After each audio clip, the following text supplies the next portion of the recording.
Hi guys, let's taste the Milka Mini Whoppers. Reviewin natin yung lasa niya.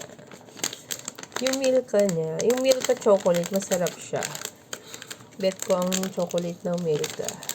Kaya lang, ang problema, mabilis siyang mag-melt. Tingnan natin itong Milka. Meron Milka Whopper na malaki. Kung maalala nyo dati sa live ko, meron akong tinikmang mini Whopper. Pero malaki. Malaki yung Whopper niya, bilog. Ito mini, maliit lang. Tikman natin kung pareho sila. Ayan, itsura nyo. Sobrang liit niya. Yan o.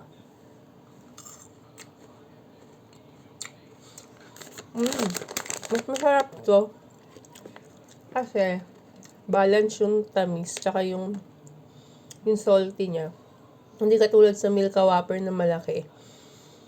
Konti lang yung chocolate niya kasi yan, doon lang yung coat niya lang. Yung nako-coat lang ng chocolate, yung chocolate. Samantalang ito, maliit lang yung Whopper niya. So, maliit din, konti lang rin yung chocolate. Siyang subuan lang. Patunayan mo, combination na siya ng salt, tsaka ng sweet.